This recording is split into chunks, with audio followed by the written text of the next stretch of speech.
എൻ്റെ ഇപ്പോഴത്തെ അവസ്ഥയൊക്കെ നിങ്ങൾക്ക് എല്ലാവർക്കും അറിയാം. കഴിഞ്ഞ 28-29 വർഷമായിട്ട് ഇൻഡസ്ട്രിയില് കൊച്ചു കൊച്ചു വേഷങ്ങൾ ചെയ്ത് ഇവിടം വരെ എത്തിയ ഒരാളാണ്.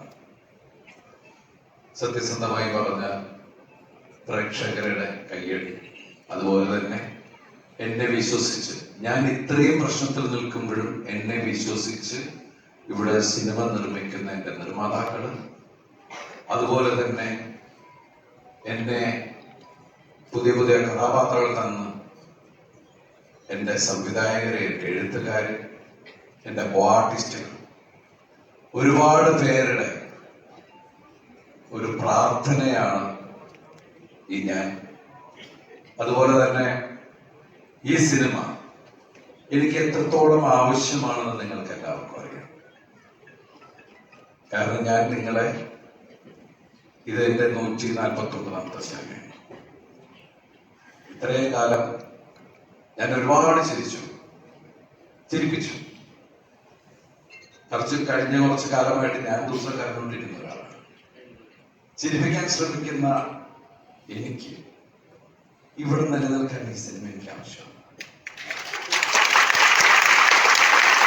കാരണം എല്ലാവരും പറയുന്നത് ദിലീപ് എന്റർടൈൻമെന്റ് ആണ്.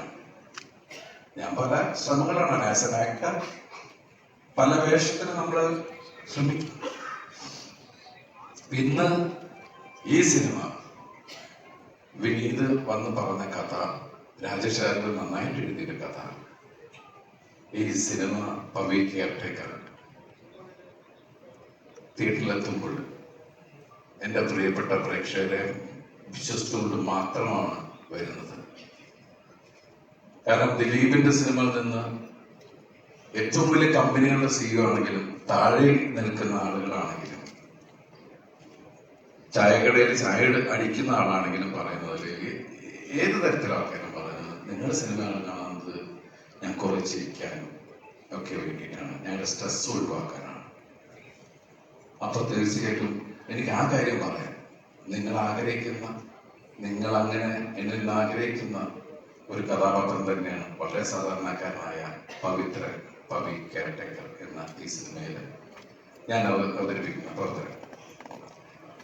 അതെനിക്ക് കൊണ്ടുവന്നു തന്ന എൻ്റെ പ്രിയ, ശരിക്കും പറഞ്ഞാൽ ഞാൻ വിനീത് നേരത്തെ പറഞ്ഞു,